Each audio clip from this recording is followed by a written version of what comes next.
Om Namo Bhagavate Vasudevaya. Om Namo Bhagavate Vasudevaya. Om Namo Bhagavate Vasudevaya. Om Namo Bhagavate Vasudevaya. Om Namo Bhagavate Vasudevaya. Om Namo Bhagavate Vasudevaya. Hare Krishna, chers dévots, bienvenue à Yoga Lyrique. Pour ceux qui ne connaissent pas Yoga Lyrique, nous sommes une association culturelle qui étudie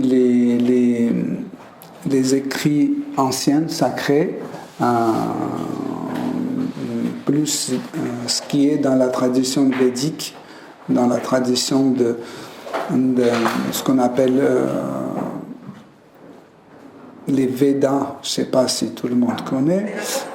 Donc la tradition védique, c'est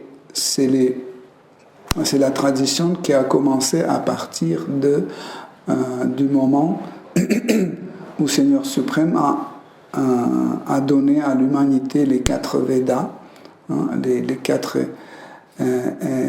écritures principales sur lesquelles se base en fait toute la connaissance spirituelle dans ce monde. Donc pendant la semaine, nous sommes ouverts chaque jour, et lundi, mardi et jeudi, nous étudions un livre qui s'appelle la Bhagavad Gita. Vendredi et dimanche, nous étudions Srimad Bhagavatam. C'est un autre ouvrage très important dans les études transcendantales. Et vous pouvez toujours venir à l'heure d'ouverture et échanger vos questions, vos envies, vos idées. Et nous, on va essayer de les traiter de point de vue spirituel. Donc il n'y a pas de tabou, un sujet tabou que nous ne pouvons pas traiter ici. Nous pouvons traiter tout type de questions, mais de point de vue transcendantal, de point de vue spirituel. C'est notre but, c'est le but de notre association Yoga Lyrique. Donc, aujourd'hui, nous continuons à étudier Srimad Bhagavatam. Srimad Bhagavatam contient la description, les divertissements de Seigneur suprême qui sont passés dans le monde matériel ainsi que dans le monde spirituel. Est-ce que vous pouvez ouvrir la porte un peu? Parce qu'il fait chaud. Merci. Donc, quel est le but de ces études? Pourquoi nous étudions ce livre?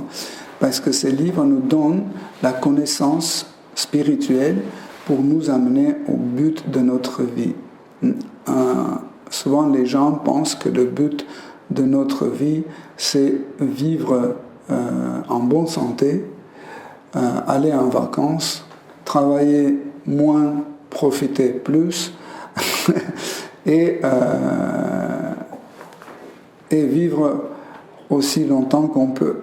Donc cela ne peut pas être un but de vie. Pourquoi? Parce que ça s'arrête un jour. Tous nos désirs, en fait, tous nos satisfactions des sens, etc., tout ce qui est lié à notre corps, un jour s'arrête. Donc est-ce que ça vaut le coup d'investir dedans? Imaginez que vous investissez des millions dans une maison qui va s'écrouler dans 3 mois. Vous ne ferez pas un investissement, n'est-ce pas? Pareil, investir notre énergie, notre argent dans le but pour les gratifications des sens, c'est quelque chose de complètement stupide. Pourquoi? Parce que le jeu de coussin a commencé. Tout à l'heure, il y avait tout le monde qui passait par une, dites, c'est toujours moi. Ne vous investissez pas trop dans les coussins.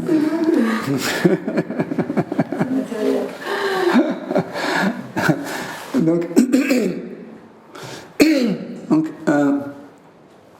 pour cette raison, nous n'investissons pas dans la vie matérielle, plutôt nous essayons de nous investir dans la vie spirituelle. Qu'est-ce que c'est la vie spirituelle? Quel est le but spirituel? Donc, tout d'abord, nous devons comprendre que nous sommes une unité éternelle. Et cette idée de la mort nous ne concerne pas. Ça concerne notre corps. Ça concerne notre corps comme les vêtements. Quand ils s'usent, nous restons. Pareil, quand le corps est détruit par la maladie, par la vieillesse, etc., l'âme reste éternellement. Parce que l'âme, c'est un élément qui fait notre identité. C'est nous. Souvent, vous pouvez entendre cette idée que j'ai une âme, mais c'est un faux concept. Pourquoi? Parce que, en fait, nous sommes une âme. Okay? Nous avons un corps. Ce n'est pas le corps qui a une âme, c'est l'âme qui a un corps. Donc, et un jour, l'âme va larguer ce corps et va continuer à vivre. L'âme vit éternellement. Elle vit éternellement. Elle change ses corps non-stop. Et nous pouvons dire que voilà, donc c'est encore une raison de nous investir dans la vie matérielle. Parce que si je vais renaître dans un autre corps, je vais profiter dans un autre corps. Mais le problème, que chaque fois, quand vous allez avoir le nouveau corps, il va subir toujours les problèmes de la vieillesse, des maladies, injustices, etc., etc. Nous serons toujours dedans. Et même si on est toujours en bonne santé selon notre karma, si on est riche, beau, intelligent, etc., tout cela ne peut pas nous satisfaire à 100%.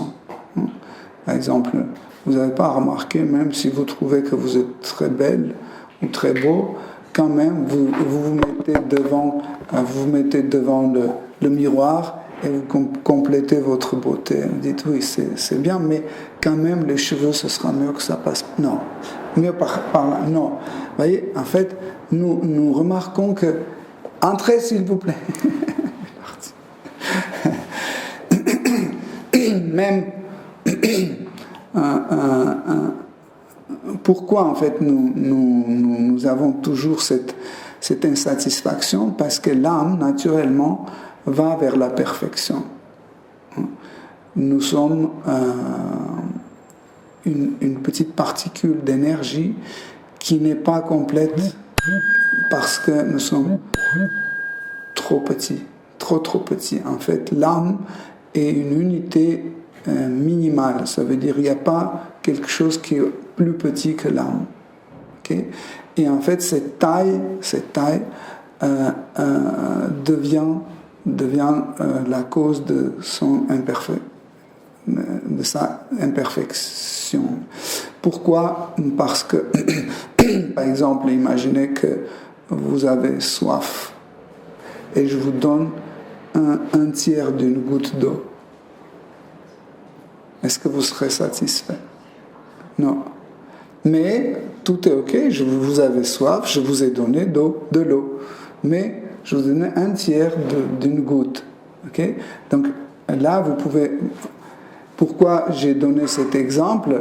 Pour qu'on comprenne que, en fait, comment la quantité peut, en fait, nous rendre imparfaits. Okay? Pareil, toutes nos qualités que nous avons, ils sont en minimale quantité. Par exemple, nous sommes intelligents, mais notre intelligence est minimale. Nous sommes forts, mais notre force est minimale. Tandis que notre appétit est maximal. Vous n'avez pas remarqué? Toujours, notre désir, notre appétit est beaucoup plus important que notre capacité de nous satisfaire. Okay? Pour cette raison, en fait, l'âme cherche toujours à trouver une perfection. Mais elle cherche, tout d'abord, l'âme cherche cette perfection en soi-même. Et elle ne trouve pas. Après, elle cherche cette perfection parmi les autres. On cherche dans les autres êtres humains, parmi les animaux, dans la nature, dans les idées, dans les pensées, etc. Mais toujours elle reste insatisfaite. Pourquoi? Parce que tout ce qui nous entoure n'est pas parfait. Okay? Et un jour, où à travers ces méditations, ou à travers ces réflexions, ou par la rencontre avec une âme réalisée, on découvre qu'il y a la personne parfaite. C'est Dieu, la personne suprême, c'est Krishna, qui est parfait. Il est Bhagavan. Bhagavan, c'est le possesseur de toutes les qualités dans une quantité sans limite. Okay? Et en contact avec lui, nous commençons à satisfaire tous nos désirs, surtout notre désir d'aimer. En fait, chacun d'entre nous a ce désir d'aimer quelqu'un. Mais parce que nous ne trouvons pas cette personne dans notre vie, et la personne qui nous plaît le plus, c'est nous-mêmes, parce que nous pensons toujours que nous sommes les plus beaux, plus intelligents, plus importants, plus justes, etc. Donc, on retourne cette tendance d'aimer quelqu'un, on retourne vers nous-mêmes. On retourne vers nous-mêmes et comme ça, nous nous éloignons de Dieu. Mais, par une chance, nous découvrons Krishna et petit à petit, nous commençons à établir un lien avec le Seigneur suprême. Donc, ce lien est progressif. Au départ, le lien que nous créons, il est très faible. Mais petit à petit, en suivant les règles et prescriptions de la vie spirituelle, nos liens avec le Seigneur suprême deviennent de plus en plus forts, et petit à petit, l'amour qui est toujours dans notre cœur commence à se manifester, et nous, enfants, nous nous sentons parfaits, nous nous sentons complètement satisfaits. Donc, Srimad Bhagavatam, qu'on va étudier aujourd'hui, c'est un livre qui nous amène cette satisfaction. Nous sommes toujours dans l'épisode où Seigneur Shiva donne ses enseignements à 10 frères appelés Pracheta, les 10 fils de roi Prachina Barhishat. Donc, Srimad Bhagavatam, 4e chant, 24e chapitre, à partir de verset 62. Kriya kalapair idam eva yogina shathan vitasatu yajnanti sityae putendriyanta karano palakshitam vedecha tantrecha ta eva kovida. Il y a le mot Covida, ça n'a rien à voir avec Covid. Covida, ça veut dire celui qui est au courant. C'est un mot sanskrit. Traduction. Seigneur bien-aimé, ta forme universelle est constituée par 5 éléments: l'essence, le mental, l'intelligence, le faux ego et le matériel, et le paramatma. Ton émanation partielle qui dirige toute chose. Ton émanation partielle qui dirige toute chose. Par leurs propres actes, les yogis qui ne sont pas bhakta, c'est-à-dire les karma yogis et les jnana yogis, te voient un culte selon leurs positions respectives. Dans les Védas, dans les Shastras qui leur servent de complément, comme dans toutes les autres écritures d'ailleurs, il est dit que toi seul es digne d'adoration. Tel est l'éminent verdict de tous les Védas, apporté par Srila Prabhupada. Dans l'un des versets qui précèdent, Shiva voulait contempler la forme du Seigneur, celle qui suscite chez les bhaktas un si grand intérêt. Il existe en effet d'autres aspects sous lesquels le Seigneur se manifeste dans l'univers matériel, comme celui de Brahma et d'autres dévas. Et ceux-ci sont adorés par les hommes à l'esprit matérialiste.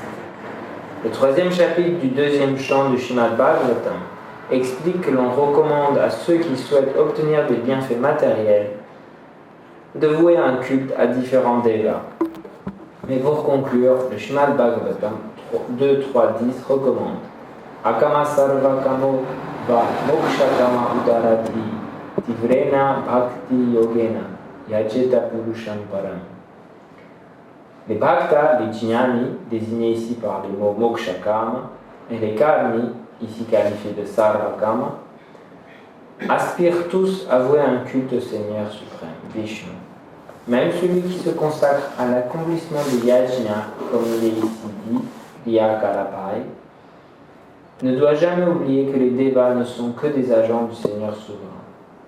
En réalité, toute adoration est destinée à Vishnu, Yajneshvara. Ainsi, même lorsque différents devas sont vénérés au cours de sacrifices védiques et tantriques, chez Vishnu demeure le but réel de ces sacrifices. Merci. Donc, dans ce verset, Seigneur Shiva, il s'adresse à Seigneur suprême Shri Krishna et il parle de la forme universelle. En fait, on peut se poser la question pourquoi Seigneur Shiva parle de la forme universelle, pour que les Prachetas, les 10 frères, soient au courant que cette forme existe et que Seigneur suprême aussi se manifeste à travers la forme universelle. Quelle est la forme universelle? Tout d'abord, nous devons comprendre que Seigneur suprême, ou l'absolu, ou Dieu, il se manifeste aux êtres vivants sous diverses formes pour établir une possibilité de contact. Par exemple, moi, je me manifeste dans cette forme composée de 5 éléments, okay? Et comme ça, vous pouvez me voir. Imaginez que je suis là, mais je n'ai pas de corps. Je suis comme une âme présente ici, okay? Mais je n'ai pas de corps. Comme ça, vous allez regarder la chaise, vous allez voir les murs, Jagannath, mais moi, vous ne pouvez pas me percevoir. Et si vous ne me percevez pas, vous ne pouvez pas établir une relation avec moi, n'est-ce pas? Donc, il faut que je sois accessible à vos sens. Tant que je ne suis pas accessible à vos sens, nous ne pouvons pas établir une relation. Par exemple, une fille ne peut pas se marier avec un garçon qui n'est pas perceptible, qui n'est pas perceptible. Il est où là on ne sait pas. Okay? Pareil, le yoga, le lien entre le Seigneur suprême et l'être vivant peut être établi seulement en cas où le Seigneur suprême est manifesté sous telle ou telle forme. Donc, il y a beaucoup de formes que le Seigneur suprême manifeste qui est accessible pour nous. Par exemple, le Seigneur suprême peut se manifester sous la forme d'un concept.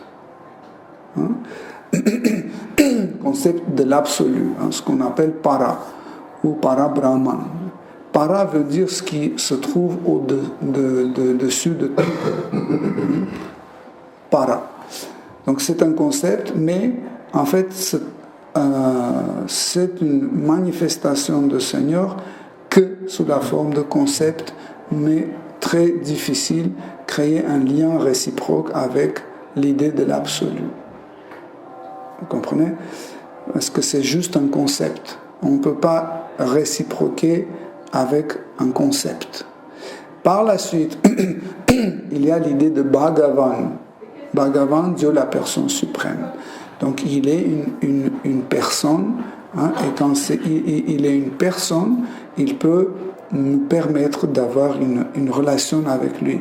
Parce que si l'absolu se manifeste sous une forme qui n'est pas personnelle, c'est très difficile d'établir un lien personnel avec lui. Ça veut dire avoir un échange ou avoir une relation interactive. Hein.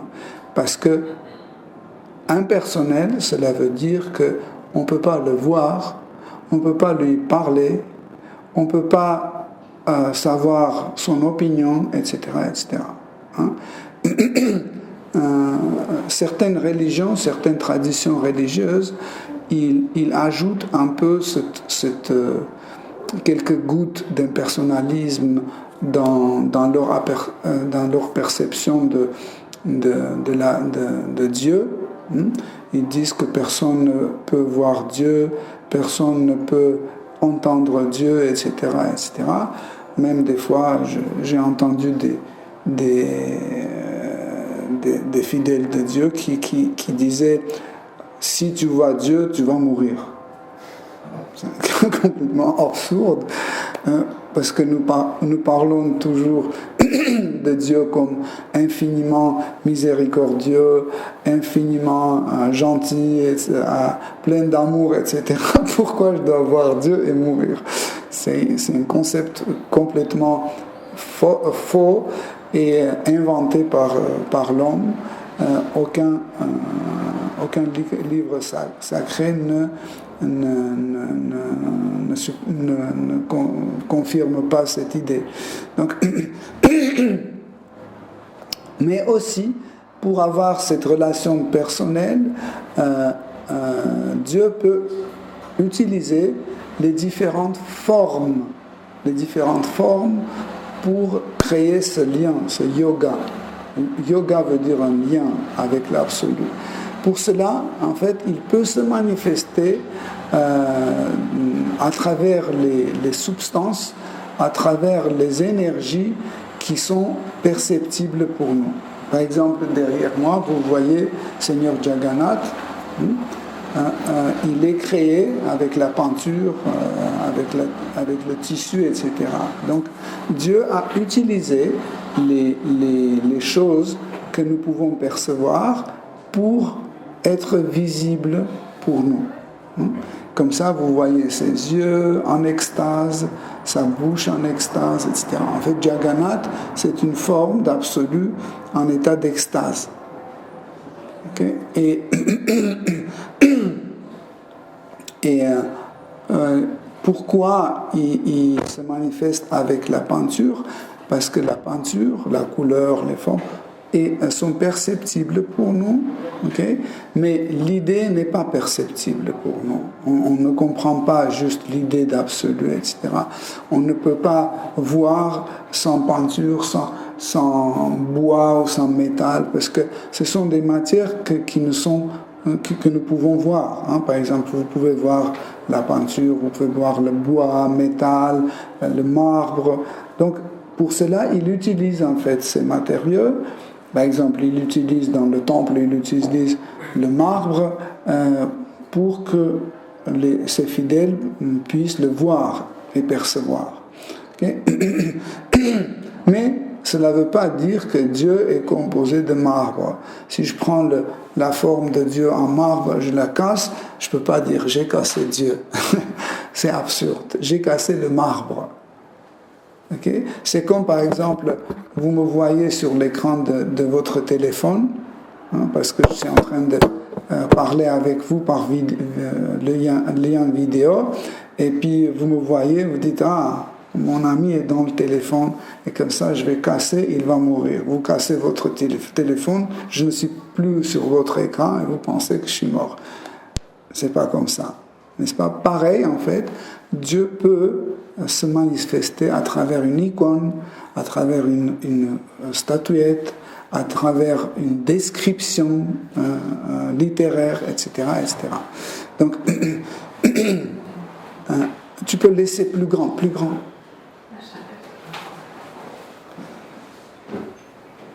Merci. Okay. Donc, des fois, les gens pensent que ça, c'est de l'idolâtrie. Pourquoi? Parce que Dieu ne peut pas être créé par une pierre ou par un métal ou autre.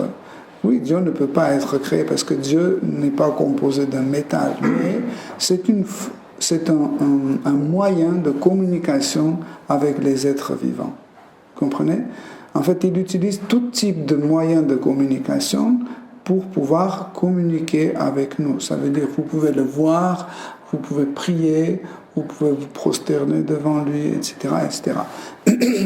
Mais aussi, Seigneur suprême peut se manifester pour nous dans notre mental et nous pouvons le voir dans notre pensée. Des fois on dit dans notre cœur, mais on peut voir. Comme par exemple, vous pouvez, avec les yeux fermés, vous pouvez voir votre mari, vos enfants, je ne sais pas, les fleurs, les fruits et les légumes. Okay? Donc pareil, dans notre intérieur, Dieu peut se manifester sous une forme mentale. Mais ça ne veut pas dire que Dieu est créé de mental.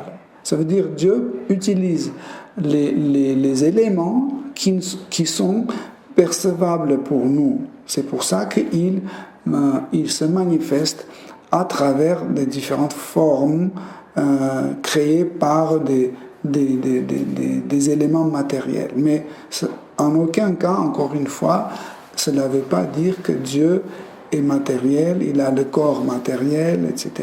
Okay? Donc, dans ce verset, Seigneur Shiva aussi parle d'une autre forme de Seigneur suprême appelée la forme universelle. C'est une forme spéciale qui se manifeste dans cet univers d'une façon extraordinaire. Chaque unité vivante a un corps.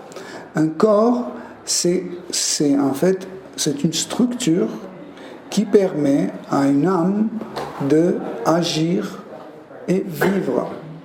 Donc, et ce corps est composé de différentes parties. Comme par exemple mon corps, j'ai le cœur, l'estomac, le foie, les poumons, les doigts, les yeux, la langue, etc., etc.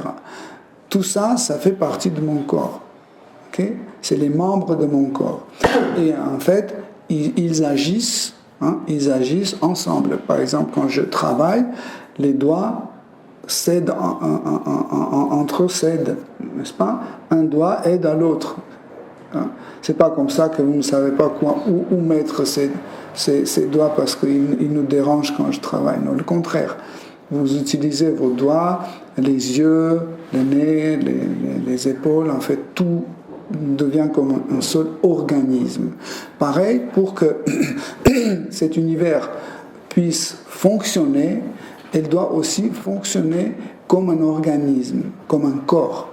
Donc, et cet univers est aussi comme un corps. Il a un corps. Mais ce corps, il est un peu différent. Il ressemble à un corps humain.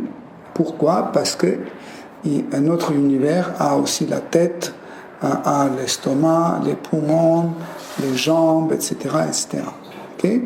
Mais ils sont composés de différentes choses, comme des êtres vivants et les créatures. Différentes créatures, des créations, etc. Par exemple, les planètes, toutes les planètes dans ce monde font partie de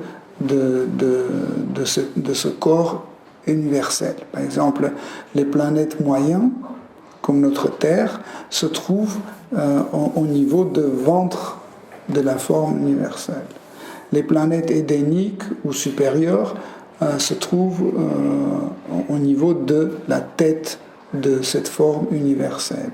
Les planètes inférieures se trouvent au niveau des pieds de cette forme universelle. Ça veut dire il ne faut pas penser qu'il y a un pied comme ça, énorme, dans l'univers. Non. En fait, les planètes qui se trouvent tout en bas, ils font les fonctions des pieds. Les planètes comme notre Terre qui se trouvent au niveau de ventre, ils fonctionnent comme l'estomac, par exemple. Vous comprenez? C'est pas que nous regardons dans un télescope dans le ciel et on voit un intestin qui passe comme ça. Ça veut dire qu'il y a des planètes qui manifestent la fonction d'un intestin, par exemple. Et en fait, ceux qui habitent à cette partie, ils participent à ces fonctions. Comme nous, les habitants de planète Terre, en réalité, les habitants de la Terre, nous sommes comme les parties de l'intestin et de l'estomac, en fait, universel. En fait, quel est le rôle de l'estomac, par exemple? Recevoir la nourriture et après la traiter et redistribuer. En fait, nous, les habitants de planètes moyennes, comme la Terre, ce que nous faisons, nous recevrons en fait la nourriture, on le traite et après on le renvoie en fait dans les autres planètes, pour que les autres puissent s'en servir. Bien sûr, nous aussi, nous en servons aussi. Donc je ne vais pas trop entrer dans les détails, peut-être ça sera un peu incompréhensible pour le début, mais je vous donne juste l'idée pour que vous compreniez qu'est-ce que c'est la forme universelle. Donc tous les êtres vivants aussi rentrent dans le corps universel. Nous aussi, on est dans le corps universel. Tous, en fait, cette table, ce téléphone, l'internet, tout ça, ça fait partie de corps universel. Okay? Donc, et Seigneur Shiva, dans ce verset, il donne quelques éléments qui construisent, en fait, qui fait partie de cet univers. Il parle de 5 éléments matériels. En fait, ce sont la terre, l'eau, feu, l'air et l'espace. 5 éléments grossiers. Par la suite, il y a les sens, le sens de goût, l'odorat, la vision, oui, toucher, et qu'est-ce que j'ai pas dit? J'ai dit les 5? Voilà. Donc c'est 5 sens aussi. Ensuite, il cite le mental, l'intellect et le faux ego. Ce sont le mental, l'intellect et le faux ego. Ce sont 3 éléments matériels subtils. Donc, et cela aussi fait partie de ce corps. En fait, si on n'a pas ces éléments, ces 8 éléments, plus 5, ça veut dire, ça fait 13, okay?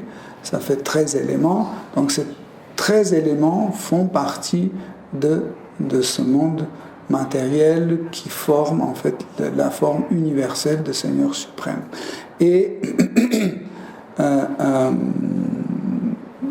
si par exemple dans mon corps j'ai de l'eau, mais cette eau existe aussi en dehors de mon corps, par exemple dans la rivière, dans le robinet, etc. De la même sorte, si j'ai mon mental, ce mental existe aussi à l'extérieur de moi comme une substance. Tout, en fait, tout l'univers est traversé par le mental. Le mental existe partout. l'intellect existe partout, c'est pas seulement en nous. Sauf que le mental, une partie de ce mental universel ou de l'intellect universel est à ma disposition pour que je puisse s'en servir pour mes besoins. Mais je ne peux pas prendre dans mes bras, je ne peux pas utiliser le mental universel. Si j'ai l'accès dans le mental universel, je peux dicter en fait mes lois, je peux changer l'univers, etc. Vous voyez. Donc certains yogis qui, à travers l'austérité, à travers la méditation, petit à petit, ils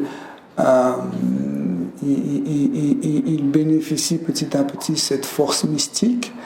Ils peuvent, jusqu'à certains degrés, ils peuvent utiliser ces éléments universels, comme par exemple, ils peuvent utiliser le mental, l'intellect et le faux ego de l'univers pour créer des choses, comme par exemple créer une planète, ou créer des êtres vivants, ou créer tremblement de terre, etc.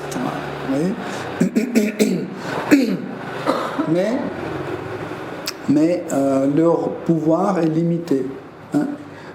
Limités par leur karma. Ils peuvent recevoir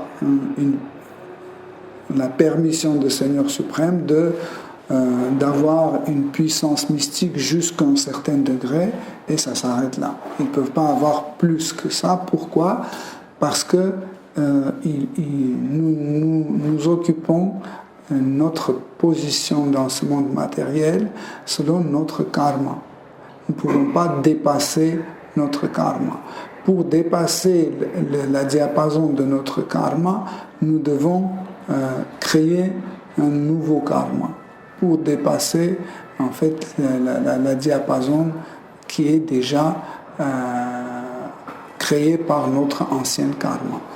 Donc, comme ça, Seigneur Shiva aussi parle de plusieurs types de gens qui rentrent en contact avec Seigneur suprême. Nous pouvons rentrer avec Seigneur suprême en contact à travers différents moyens. Mais le contact, comme on a dit tout à l'heure, le contact avec Seigneur, c'est yoga. Okay? Vous avez déjà entendu karma yoga, jnana yoga, yoga mystique, on dit ashtanga yoga, okay? Et aussi bhakti yoga. Ça veut dire tout ce que nous avons cité, ce sont des moyens de mettre en contact avec Seigneur suprême. Mais ils ne sont pas tous pareils et la réalisation qu'ils donnent n'est pas la même. Par exemple, celui qui pratique karma yoga, karma veut dire l'action. Okay? Ça veut dire il agit de telle façon pour satisfaire ses sens en respectant les principes de la religion. Il veut satisfaire Seigneur suprême pour, au retour, recevoir la bonne santé, la vie sur les planètes édéniques, etc. etc. Okay? Donc, vous voyez, la réalisation ou le dernier produit qu'il va recevoir, c'est la satisfaction sur les planètes édéniques ou la satisfaction immédiate à travers une richesse, à travers un bien matériel, etc., etc. Une autre forme de yoga, c'est jnana yoga. Jnana veut dire la connaissance. Jnana veut dire la connaissance et cela veut dire que nous pouvons nous entrer en contact avec Seigneur suprême à travers la connaissance. Okay? Donc, c'est en général, cette façon de connecter Seigneur suprême à travers la connaissance vient par la conclusion après les réflexions mentales. Ça veut dire, dans la méditation, nous commençons à réfléchir comment doit être l'absolu. On cherche dans les livres, on fait des études, et petit à petit, on arrive à certaines conclusions que, en fait, l'absolu doit être très différent de ce que je connais. Par exemple, je vois que tout type de souffrance vient de la personnalité, parce que les gens sont méchants, les gens sont avides, cupides, arrogants, etc., etc. Qu'est-ce que ça veut dire? Ça veut dire, si je suis arrogant, je suis une personne. C'est personnel, n'est-ce pas? Donc, et j'arrive à une conclusion que, en fait, pour être en toute satisfaction, pour ne pas souffrir, en fait, je dois avoir devant moi quelqu'un qui n'est pas une personne. Par exemple, nous avons moins de problèmes avec un chien chez soi qu'avec un membre de la famille. Pourquoi? Parce que le chien, il nous écoute, il obéit, et les membres de famille ne nous obéissent pas et ne nous écoutent pas. Et encore plus facile avoir des relations avec une chaise qui en réalité ne demande rien, il ne nous dérange pas, il est tout obéissant, il est dans son coin, il ne demande rien, etc. Donc ça veut dire nous cherchons une liaison impersonnelle pour se libérer de la souffrance. Et en général, les gens qui pratiquent Jnana Yoga, ou ils veulent comprendre la vérité absolue par la voie de la connaissance, en général, ils arrivent à leur réalisation par les conclusions. Mais parce que nous utilisons notre mental qui n'est pas, notre intellect, notre mental qui n'est pas parfait, donc automatiquement nos conclusions ne peuvent pas être parfaites. Elles ne peuvent pas être parfaites, donc ce n'est pas la meilleure méthode. Donc il y a une autre méthode, Ashtanga Yoga, le yoga de 8 niveaux, que les gens pratiquent pour obtenir en fait le pouvoir mystique. Ça veut dire, c'est ce genre de personnes, ils pensent qu'ils peuvent résoudre leurs problèmes par un pouvoir mystique. Ça veut dire, j'ai pas besoin d'aller voir un médecin pour ne pas souffrir. Je vais régler ce problème à travers ma puissance mystique. Par exemple, je vais faire une séance de respiration et je vais régler ce problème. Je vais faire partir ma maladie, etc. Ça veut dire, c'est moi, je peux régler le problème avec mes propres moyens. Okay? Mais cela aussi n'est pas la bonne voie et la voie parfaite. Pourquoi? Parce que, en fait, comme nous avons dit tout à l'heure, cet pouvoir est aussi limité. En fait, limité parce que nous avons la réaction karmique, on a le karma. Donc, le karma limite, en fait, notre liberté d'action, de pensée, etc., etc. Et Srimad Bhagavatam et la Bhagavad Gita nous proposent de suivre le chemin de Bhakti Yoga. Bhakti veut dire la dévotion. Donc c'est la meilleure voie. Pourquoi Bhakti est la meilleure voie? Parce que, en fait, quand on rentre en contact avec Seigneur suprême, on s'abandonne à lui, on crée des relations personnelles, des choses qui dépassent nos capacités, nous pouvons atteindre. Pourquoi? Parce qu'on reçoit la miséricorde et les bénédictions du Seigneur suprême. Comme par exemple un enfant qui ne peut pas soulever une chaise, ou qui ne peut pas bouger un armoire, il suffit qu'il demande à son père de le bouger. Vous voyez? Et en fait, cet acte est accompli. Pourquoi? C'est pas sa force qui a fait ça, mais la force de son père. Pourquoi? Parce qu'il aime son père, son père l'aime aussi, et donc c'est une relation réciproque, c'est une relation entre deux personnes. Et cette relation personnelle est très importante, en fait. Pourquoi? Parce que seulement cette relation personnelle peut nous permettre à ressentir l'amour. Parce que pour que l'amour se manifeste, on a besoin de deux personnes.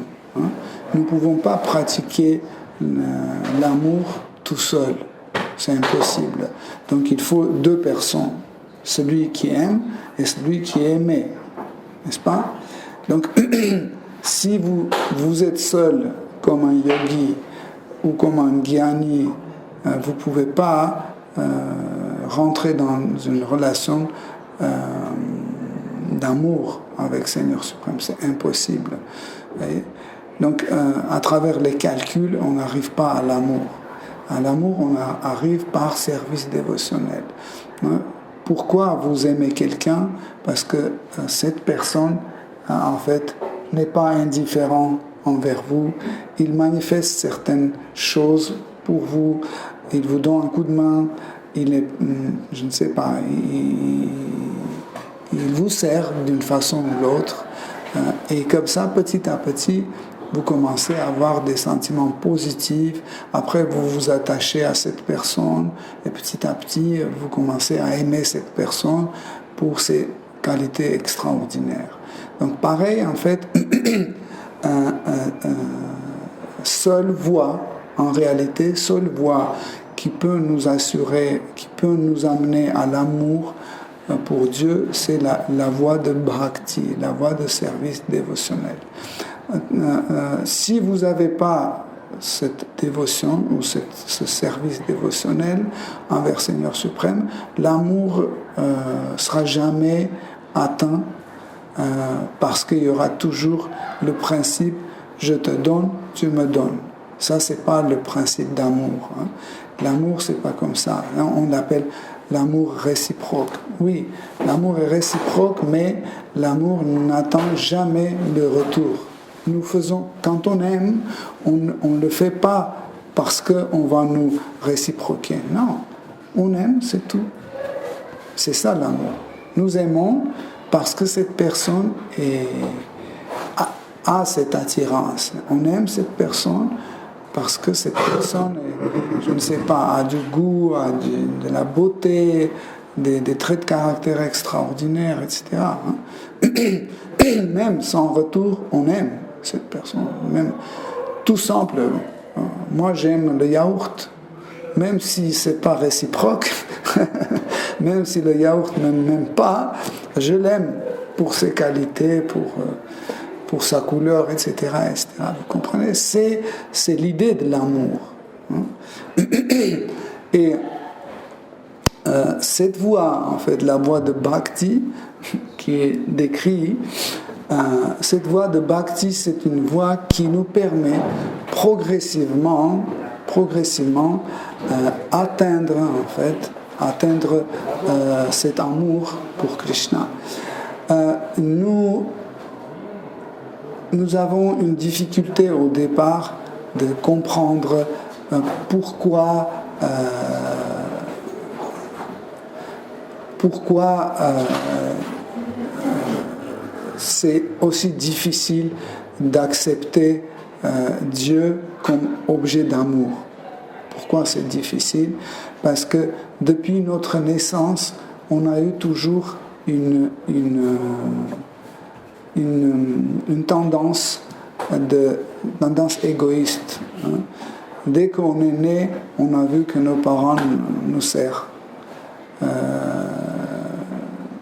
Nous pensons que ce monde existe pour nous. En fait, le soleil se lève pour moi, le soleil se couche pour moi, les oiseaux existent pour moi, le vent souffle pour moi, etc., etc. Et du coup, on dit non, maintenant c'est à l'inverse, tu existes pour satisfaire Seigneur suprême, parce que c'est ça l'amour. L'amour, c'est pas la satisfaction de soi, c'est la satisfaction de la personne qui est l'objet de notre amour. Et là, c'est très difficile. Comme si, par exemple, vous vous asseyez toujours sur une chaise, et un jour, vous êtes obligé de vous asseoir par terre. C'est difficile. La première fois, surtout quand vous vous asseyez en lotus par terre, vous voyez que c'est inconfortable, etc. Parce que vous avez déjà cette habitude de rester assis sur une chaise. Pareil, on a eu tout le temps cette idée depuis notre enfance que moi, je suis l'objet d'amour, moi-même, tout le monde doit me servir. Et quand quelqu'un ne nous répond pas, quand quelqu'un ne répond pas à nos sentiments, on est très fâché. Quand on fait un cadeau à quelqu'un, mais lui, il ne dit pas merci, on est très fâché. On dit, désormais, je ne ferai jamais un cadeau à cette personne. Mais celui qui aime, il fait ce cadeau sans attendre ce remerciement, parce qu'il a fait ce cadeau parce qu'il aime cette personne. C'est normal. Mais c'est anormal, c'est quand on attend le remerciement. Ça, c'est pas normal. Et pourtant, dans la société, aujourd'hui, nous pensons que oui, si on t'a fait quelque chose, tu es obligé de le remercier. Et en fait, chaque fois quand on fait quelque chose, on attend un retour. C'est un commerce, c'est pas la structure de l'amour. La structure de l'amour, c'est vectoriel. C'est que j'aime, ça veut dire je canalise mes émotions, ma bienveillance envers cette personne, je la sers. Et pour moi, dans mon amour, c'est plus important que cette personne que j'aime soit satisfaite et heureux. C'est tout ce qu'il me faut. Ça, c'est le principe d'amour. Mais pour atteindre, en fait, à cette détermination d'aimer Dieu, il faut rencontrer une personne qu'il aime. Parce que nous pouvons dire, oui, tout ce que vous avez dit, c'est bien, je suis d'accord avec vous, mais je n'ai jamais vu une personne comme ça, donc c'est probablement, ça n'existe pas, c'est impossible. Tout le monde est égoïste, on ne peut jamais voir quelqu'un, et un jour, on rencontre cette personne qui aime Dieu, et là on dit, ah oui, c'est vrai, il y a une personne comme ça. Et en association avec cette personne, nous recevons en fait les qualités de cette personne. C'est comme une sorte de contamination, comme Covid. Quand vous êtes en contact avec quelqu'un qui a un Covid, vous tombez malade Covid. Pareil, l'amour est aussi contagieux. Quand vous rencontrez quelqu'un qui aime Seigneur suprême, ça vous contamine. C'est tellement fort. Et ce qui se manifeste en premier, c'est le sentiment de désirer aussi être comme ça. Quand vous voyez un pur dévot de Krishna, tout de suite vous avez un désir d'être comme ça. Aussi bien aimer Krishna, être aussi détaché de ce monde matériel, être aussi généreux, être aussi miséricordieux, etc. etc. C'est Parce qu'avant rencontrer une personne pareille, nous pensons que nous sommes très miséricordieux, très justes, très honnêtes, etc. Mais dès que nous avons une personne, un pur dévot de Krishna à côté, nous voyons que tout ça c'est faux, c'est que nous ne sommes pas comme ça, c'est tout à fait le contraire. Et on veut absolument changer. Ce changement, c'est un coup de pouce, en fait, de la part de ce pur dévot qui nous pousse, en fait, de s'engager dans sadhana bhakti, de suivre une certaine hygiène de vie. Cette hygiène de vie, appelée sadhana bhakti, c'est une hygiène de vie qui n'est pas très compliquée. Et c'est un processus très conscient. Par exemple, nous arrêtons de manger la viande. Pourquoi? Parce que si on veut aimer le Seigneur suprême, aimer ses créatures, comment on peut se nourrir de violence? Par exemple, tuer une vache pour manger sa chair. Est-ce que c'est humain? Bien sûr qu'on peut sortir des tas de justifications comme ça en disant que cet animal était élevé pour être mangé. Oui, mais quelqu'un peut nous élever aussi pour manger. Par exemple, nos parents vont nous élever pour manger. Est-ce que c'est possible? C'est absurde. Pareil, personne ne nous a donné le droit de tuer une vache et se servir de sa chair. Vous voyez? Nous ne pouvons pas parler de l'amour en parallèle avec la violence. Vous voyez? Par exemple, je vous dis « je vous aime » et après je vous attache avec une corde de 3 mètres et dis « voilà, c'est ta liberté que je te donne parce que je t'aime ». Vous allez douter de mon amour, n'est-ce pas? Vous allez dire « mais c'est impossible, s'il m'aime, pourquoi il m'a attaché comme ça? Pourquoi il applique une violence ?» Vous voyez? Pareil en fait. Sadhana Bhakti, cette pratique, nous aide à se débarrasser de violence. Dieu nous a donné tellement de choses à manger. Surtout à Paris, vous entrez à n'importe quel supermarché, vous avez tout. C'est pas comme ça que vous allez au marché, il n'y a que de la viande et c'est tout. Non, vous avez tout. Vous avez des fruits, légumes, produits laitiers, tellement de choses. Les graines, la légumineuse, il y a tellement de choses. Il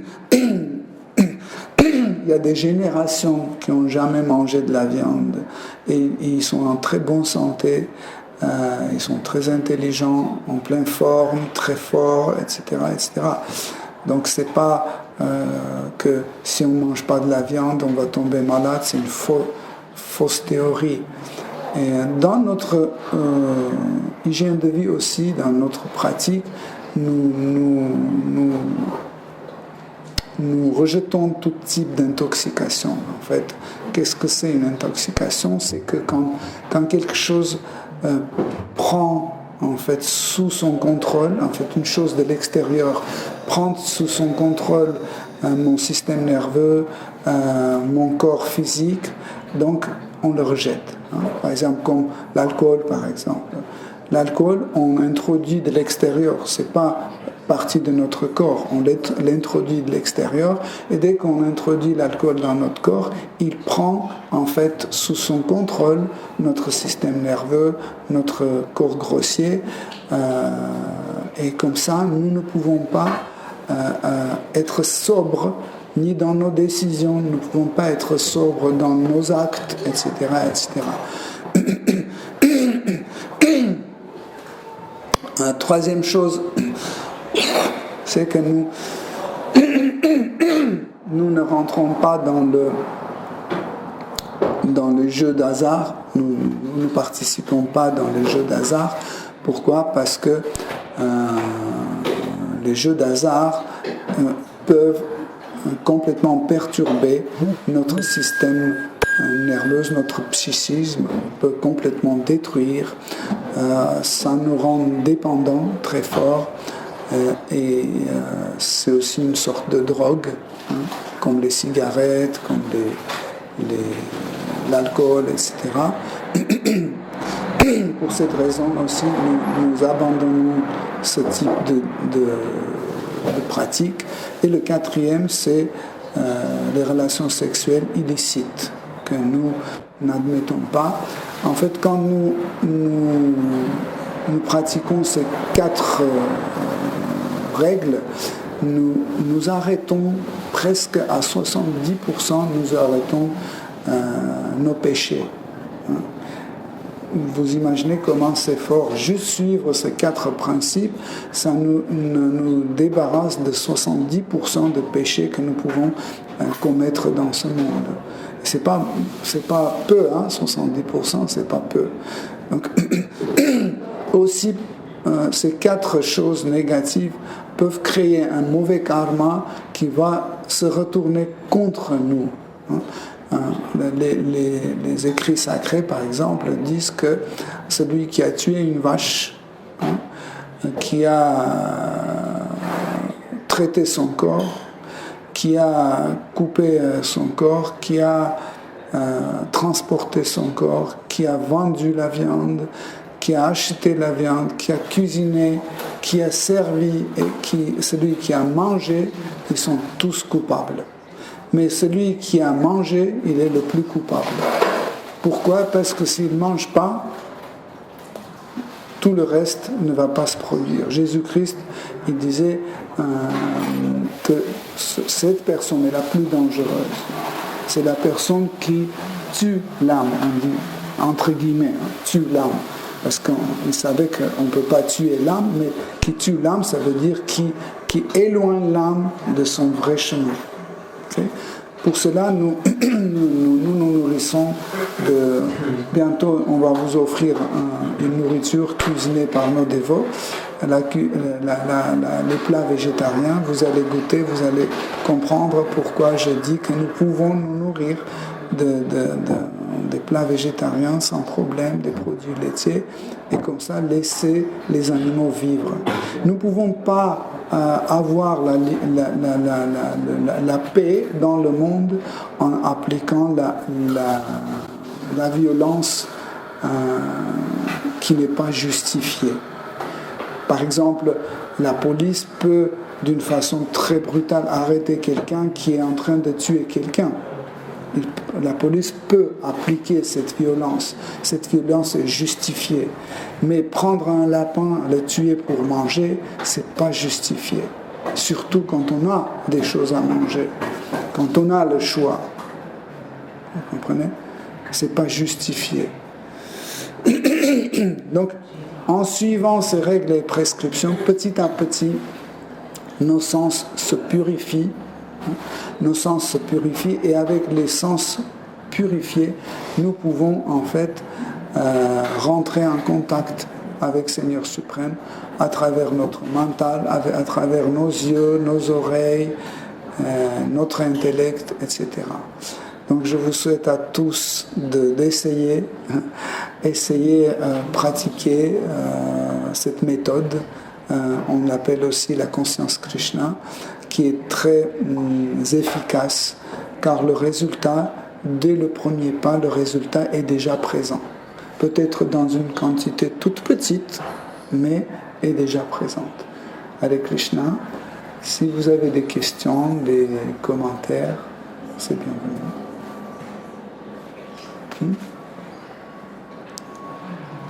Juste Hare Krishna. Juste un petit détail sur votre exemple de l'exploitation de la vache, le fait qu'on la tue pour la manger. Sur toute la chaîne, tous ceux qui participent créent des péchés. Du coup, j'ai juste une petite question. Le Mridanga, ça fait partir du pot de vache. Pourtant, les dévots l'utilisent. En effet, les dévots utilisent le cuir pour créer les tambours comme ça, mais il prend cette peau de vache, quand la vache est morte elle-même, par sa mort, par la vieillesse, par sa propre mort. On ne prend jamais les peaux qui est récupérée dans les abattoirs, etc. Du coup, ça implique qu'il est possible d'exploiter le corps d'une vache après qu'elle soit morte naturellement. Il y a certaines nuances, c'est que, par exemple, nous pouvons raisonner de cette façon. Si la vache est morte, donc on peut utiliser pas seulement sa peau, mais on peut utiliser aussi sa viande, sa chair. Et on peut dire que c'est logique. Au point de vue de karma,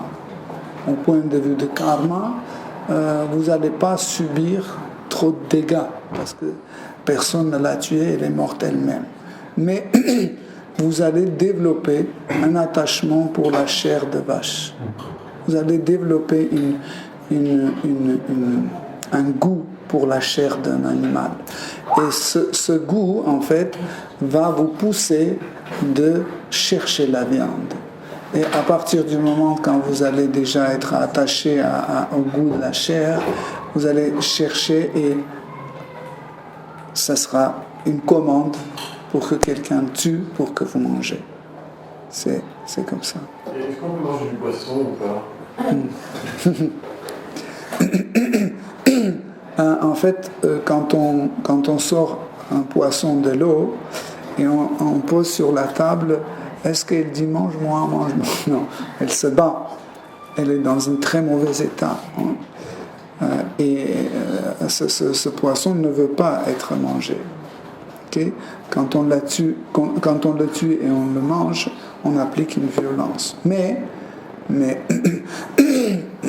dans la situation extrême, ce qu'on appelle apadharma, quand la vie d'un être humain est sous le danger de mort et il n'y a rien à manger, mais vraiment rien, juste un poisson, donc les écrits sacrés ils disent vous pouvez, c'est justifié. Mais ça ne veut pas dire que le poisson doit rentrer dans la ration de la nourriture d'un être humain. Okay? C'est vraiment quand il n'y a vraiment rien.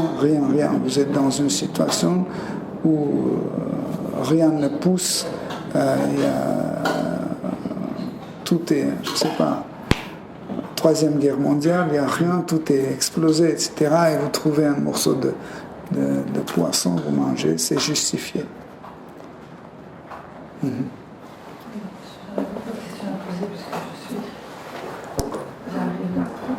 Un peu plus fort, parlez.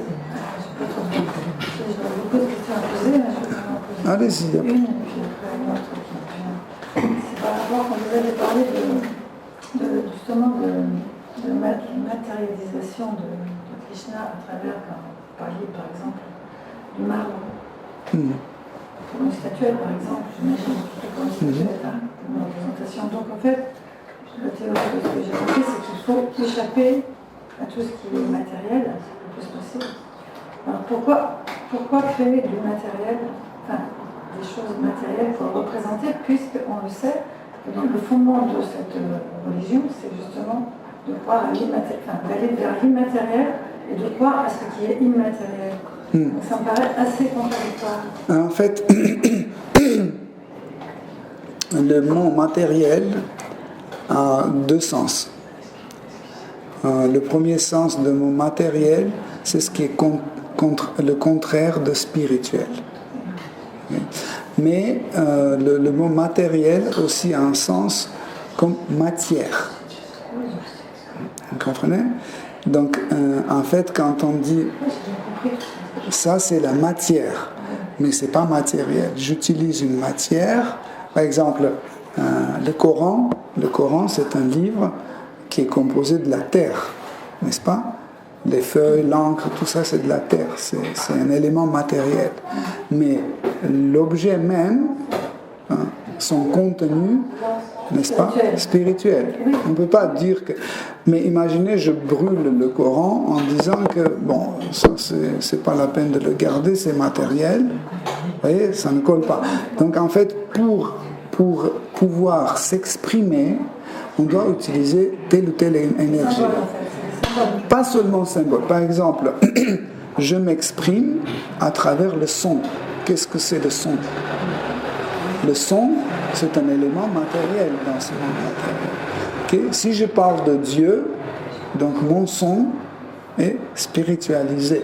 Mais le son même, il est matériel.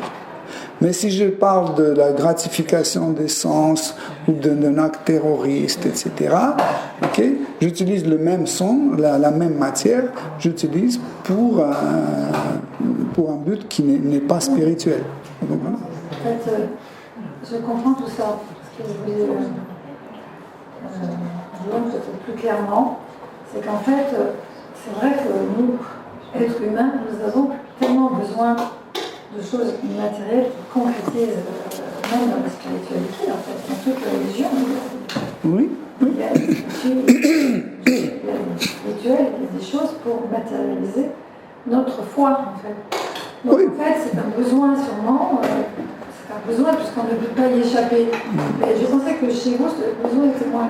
Je vais vous expliquer. En fait, tout est dans l'idée de la perception.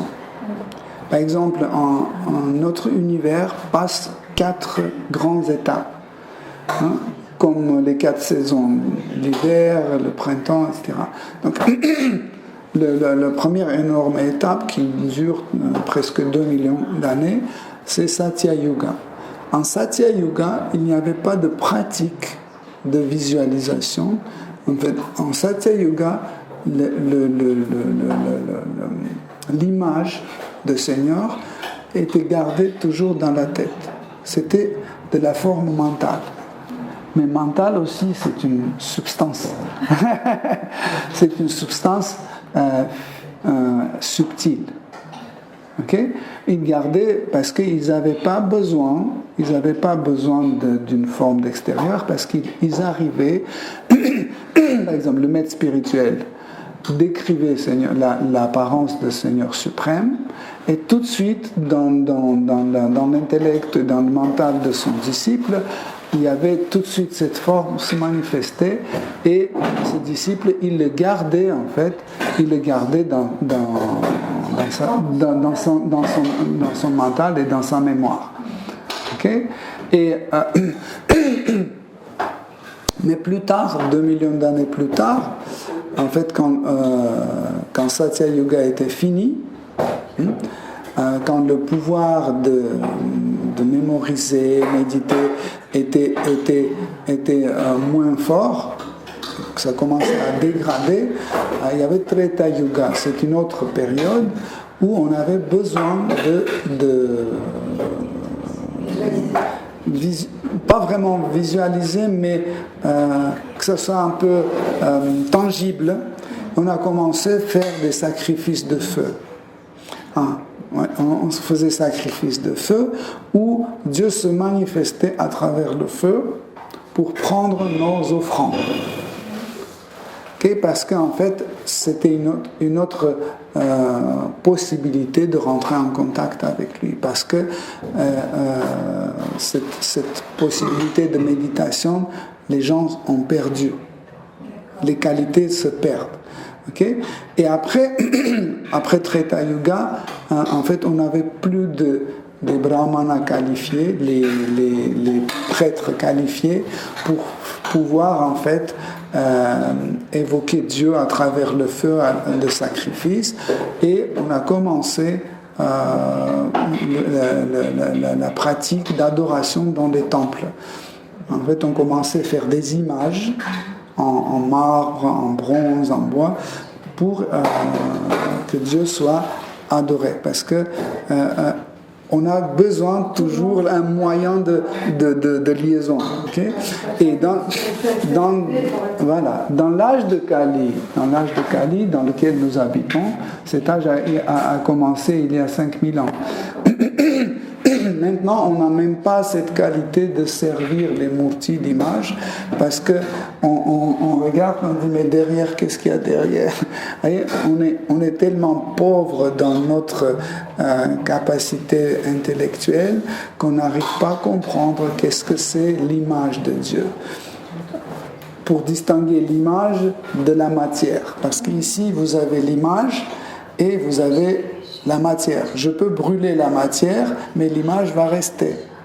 Mais tout le monde n'arrive pas à comprendre ça. Comprenez? C'est pour ça que la transmission d'images, aujourd'hui, en Kali Yuga, est possible seulement à travers la matière. C'est pour ça qu'on en a besoin. Vous comprenez? Voilà. Donc, mais, par exemple, dans le monde spirituel, Seigneur suprême, il utilise une autre énergie, appelée Chit Shakti. C'est l'énergie de la conscience qu'il utilise. Et en fait, cette énergie est beaucoup, infiniment fois plus parfaite que cette énergie matérielle. Pourquoi? Parce qu'en fait, cette énergie ne subit pas ce genre de choses comme la vieillesse, imperfection, ça se casse pas. Vous voyez? C'est tout le temps là. Oui. Il peut, exactement. Et en fait, ce Chit Shakti peut assurer l'éternelle présence.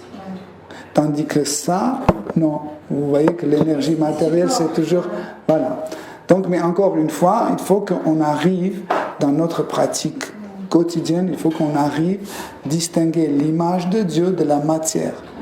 Donc la matière, encore une fois, peut être détruite. N'importe quel, par exemple, les livres sacrés, la Bhagavad Gita, la Bible, le Coran, ils peuvent être détruits. Mais le contenu n'est pas détruit. Vous comprenez? Vous comprenez? Donc c'est ça l'idée entre spirituel et matériel. Oui, le livre, c'est ce qu'ils expliquent. D'accord, mais enfin, c'est tellement l'image de la religion catholique et de toutes ces choses. Oui, en fait, le problème, c'est pas la quantité d'images que nous avons dans la société actuelle. C'est qu'on n'a pas des images de qualité. Oui. Vous voyez, par exemple, une véritable icône a une telle force que nous pouvons vraiment, en la regardant, se purifier immédiatement. Mais vous ne pouvez pas dire que toutes les icônes sont comme ça. Pourquoi? Parce qu'en fait, il y a des icônes qui étaient nées à travers les méditations de ce peintre, à travers son austérité. Il a fait beaucoup d'austérité, il n'a pas mangé, il n'a pas dormi, il a prié pour que Dieu lui donne son image, pour qu'il apparaisse. Et à partir du moment quand il apparaît, vite, il décide. Mais est-ce que toutes les images sont comme ça? Non, on ne fabrique pas. Oui, par milliers, ça rentre dans l'imprimerie et paf. C'est pour ça qu'à l'époque, pour voir une icône, il fallait se déplacer. Il fallait se déplacer 3 mois à aller dans un endroit. Et en fait, ce cheminement, ça faisait le pèlerinage. C'est ça l'idée de pèlerinage. C'est que pendant ces 3 mois de déplacement, tu méditais sur cette personne. Tu le gardais dans ton cœur. Et ça, c'était purification. La purification de pèlerinage, c'est ça. C'est la méditation. Voilà, c'est la méditation qui purifie. Et pas juste, j'ai pris l'avion, hop, je suis allé, voilà, là, regardez, ça c'est ça, ça c'est ça, ça c'est ça. Non. Voilà. Donc, et aujourd'hui, nous comblons en fait ce manque, ces lacunes à travers le chant de ses noms et à travers les études de divertissement de Seigneur suprême. C'est pour ça que nous consacrons beaucoup de temps pour étudier les divertissements, comment ils se divertissent, ça veut dire les actes de fidèles de Dieu et de Dieu même. Qu'est-ce qu'ils font, comment ils le font, quelle est leur relation. C'est extraordinaire.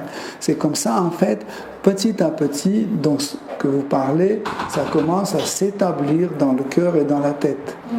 Et dans la méditation, le dévot, il voit toujours la présence de Seigneur à côté. Tout le temps. Il fait quelque chose et il sent sa présence.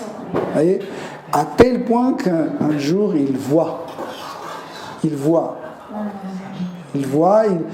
Et un peu plus tard, il commence à lui parler. Et encore plus tard, il reçoit les réponses. C'est tout à fait faisable. C'est pas une idée impossible, c'est tout à fait possible. Sauf que tout dépend à quel point on est motivé, à quel point on se purifie, à quel point en fait on est abandonné, tout ça, ça compte. Ça c'est la vraie spiritualité en fait. C'est tout un cheminement. Mais on doit développer cette patience parce que nous voudrions en 5 minutes tout de suite réaliser tout. C'est vrai. Du coup, une question par rapport à tout ce que vous venez de me dire. Justement, est-ce que vous pensez, je ne sais pas, vous avez entendu dire, que parfois on peut dans sa vie personnelle, sans savoir qu'on arrive à ça, avoir vécu des choses et avoir eu un chemin qui vous amène à ça sans savoir. Qui vous a fait passer par des épreuves qui petit à petit nous ont amenés à ce chemin. Sans conscience vraiment. En effet, comme nous avons dit, l'âme est éternelle. Donc nous avons déjà vécu des vies et des vies pendant lesquelles on a eu différentes réalisations.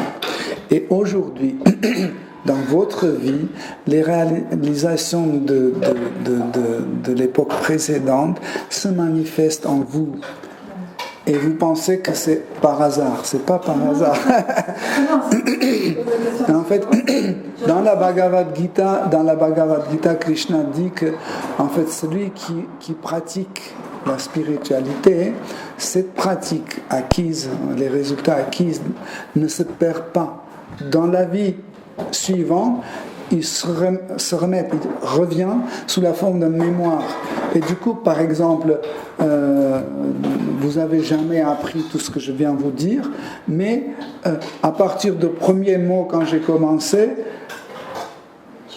ça vous revient. Vous dites, mais j'ai jamais lu ça, personne ne m'a dit ça, d'où ça vient? Ça vient de votre pratique précédente, parce que vous avez déjà entendu, vous avez déjà pratiqué. Là, par exemple, la conversation d'aujourd'hui, elle va rester éternellement enregistrée. Et dans la vie prochaine, ça va revenir de nouveau sous la forme d'une mémoire qui revient.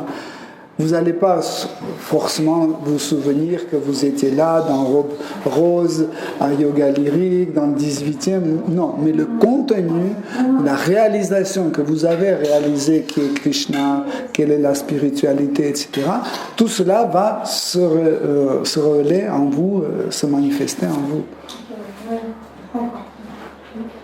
Merci. Oui, allez-y. Oui, moi j'avais une question concernant l'unité. Est-ce que dans notre démarche, j'essaie d'être claire, est-ce que dans notre démarche spirituelle, dans votre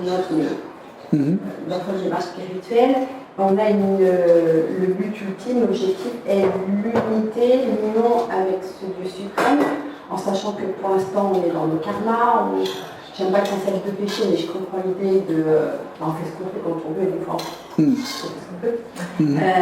Est-ce qu'à un moment, l'idée c'est de s'unir, de retrouver cette unité Très très bon. À tout jamais, c'est une très très bonne question. En sanskrit, en fait, ce phénomène s'appelle Bheda Abheda Tattva. Donc, Bheda, ça veut dire que nous sommes différents. Abheda, ça veut dire que nous ne sommes pas différents. Tattva, c'est la vérité ou la substance. On peut traduire comme ça. Ça veut dire ce principe qu'on est un avec Dieu et en même temps on est différent. Et en fait, toutes les pratiques spirituelles comme but ont cette union appelée yoga, cette union avec l'absolu. Mais tout dépend quel aspect de l'absolu on veut avoir dans notre union. Parce que Dieu a différents aspects. Comme j'ai cité tout à l'heure, il y a l'aspect impersonnel, il y a l'aspect personnel, il y a l'aspect localisé dans notre cœur, il y a l'aspect universel, on a parlé de la forme universelle de Dieu, etc. Il y a différents aspects, mais dans chaque aspect, on veut être unis, faire un avec l'absolu. C'est le but en général, c'est le but de tout type de pratique spirituelle. Mais Mais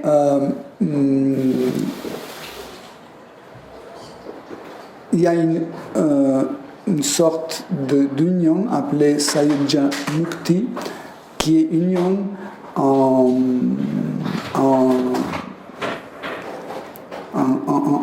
sur la plateforme impersonnelle, quand Dieu manifeste son aspect impersonnel, où nous voudrons devenir un et ne pas sentir une différence entre nous.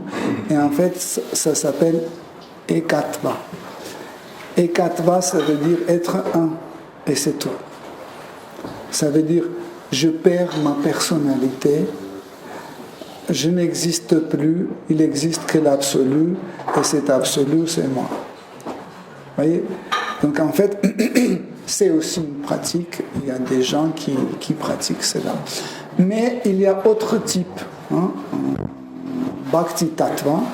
Bhakti Tattva, c'est une union d'amour avec l'absolu, dans lequel il y a l'échange d'amour. Parce que, comme je disais, pour pratiquer l'amour, il faut deux personnes. Tandis que dans le principe impersonnaliste, où il y a Ekatva, il y a une seule personne, c'est l'absolu. Donc je refuse ma personnalité, donc il n'y a pas de relation, il n'y a pas d'amour. Donc c'est pour ça que dans le principe d'Ekatva, d'union impersonnelle, on ne parle pas de relation d'amour. Mais dans Bhakti Tattva, nous pouvons pratiquer l'amour. Krishna vraiment, on peut adresser notre amour, on peut adresser notre service, nous pouvons cuisiner pour lui, comme nous faisons chaque jour, on cuisine pour lui. C'est la première personne qui goûte, c'est lui, dans cette offrande. On peut raconter nos problèmes à lui, comme dans chaque relation personnelle. On dit, voilà, là je suis dans cette situation, je sais que tu m'aimes, mais pourquoi tu ne viens pas ? Pourquoi tu ne te manifestes pas pour que je puisse te prendre dans mes bras, etc.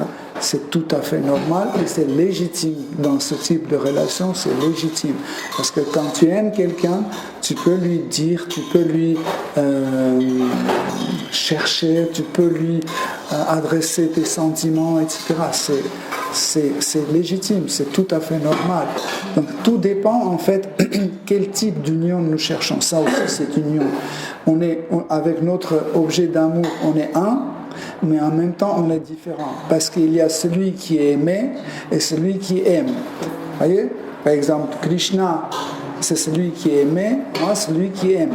Mais si on regarde de son côté, lui, il m'aime, ça veut dire il est celui qui aime, et moi, je deviens l'objet d'amour en même temps. Vous comprenez ? Voilà. Donc cette union est cherchée par tous les transcendentalistes. Tout dépend de la définition de l'objet avec qui on doit être uni.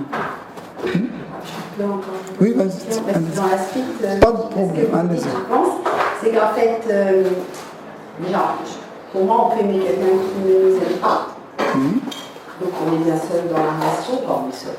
C'est inconditionnel. Mais je vous interromps juste parce que quand vous dites que je peux aimer quelqu'un qui ne m'aime pas, il s'agit de deux personnes. Ah ok, d'accord. Et vous parliez tout à l'heure des gens, j'essaie de changer qui mangent de la viande. Donc là, il y a pour moi une séparation. Si on mange de la viande, les gens qui mangent de la viande, finalement, il y a une séparation avec ceux qui ne mangent pas, qui arrivent à ne pas en manger. Moi, je suis très sensible à cette unité, même dans la différence. Donc, je comprends votre question. Non, j'ai bien compris votre question. Soyez rassurés qu'en fait, nous acceptons tout le monde, ceux qui fument, qui prennent l'alcool, qui mangent la viande, ils ont tous le droit de venir ici, échanger, de parler, etc. Mais on ne va jamais manger de la viande avec eux, on ne va jamais fumer un joint avec eux, mais avec les bras ouverts, on accepte tout le monde ici pour que chacun vienne pour trouver en fait ce qu'il cherche. Vous comprenez ? merci beaucoup. Ok, maintenant on va vous offrir un repas qui était goûté par Seigneur suprême. J'espère que vous allez apprécier. Hare Krishna. Shri Srimad Bhagavatam ki jai. Shri Prabhupada ki jai. Toute gloire de vos assemblées. Hare Krishna.